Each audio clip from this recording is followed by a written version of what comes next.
പെട്ടെന്ന് എൻ്റെ ഓർമ്മയിലേക്ക് വരുന്നത് ലെനിൻ്റെ അന്യർ എന്ന സിനിമയാണ്. ആ സിനിമ കണ്ടുകൊണ്ടിരിക്കുമ്പോൾ കഥാപാത്രങ്ങൾ ഒരു കാറിൽ സഞ്ചരിച്ചു കൊണ്ടിരിക്കുമ്പോൾ ദൂരെ ഒരു ബോർഡിൽ ഒരു വസ്ത്ര വിൽപ്പന കടയുടെ പരസ്യം കാണുന്നു. പർദ്ദകൾ, ഏറ്റവും മനോഹരമായ പർദ്ദകൾ ആദായ വിലയ്ക്ക് കിട്ടും എന്നാണ് ആ പരസ്യത്തിൻ്റെ താല്പര്യം.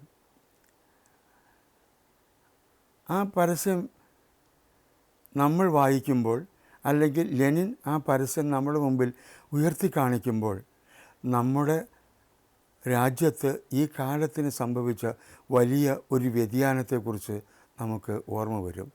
നമ്മുടെ ജീവിതം പതുക്കെ പതുക്കെ മതത്തിലേക്കും ആ മതാത്മകതയിലേക്കും വഴിമാറിപ്പോവുകയാണ്.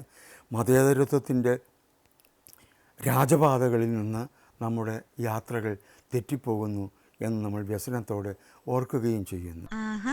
എന്തായാലും നന്നായിട്ടുണ്ട് നിന്റെ ഈ കോലം. എന്റെ മോളെ, എന്റെ മൊഞ്ചുള്ള മോന്തായിരുന്നു. ഈ ഷട്ടർ നീക്കി ഞാൻ കാണട്ടെ.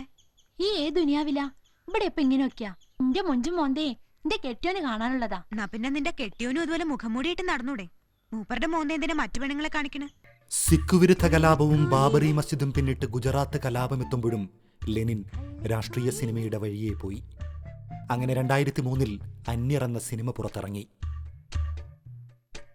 റസിയയും സൂരജും അവരെ വലം വച്ച വർഗീയ സംഘർഷങ്ങളുമായി നീണ്ട സിനിമയിൽ ലെനിൻ രാജേന്ദ്രൻ എന്ന സംവിധായകനിലെ റൊമാൻറ്റിക് മിതത്വം പൂണ്ടു.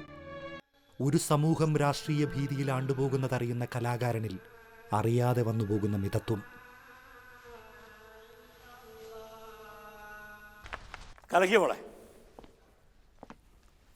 എന്റെ പ്രതീക്ഷകൾക്കും അപ്പുറം ആ മിതത്വത്തിൽ സംഭവിച്ചു പോയതാണ് പിമ്പേ നടപ്പവളെന്ന 16 മിനിറ്റ് സിനിമയും.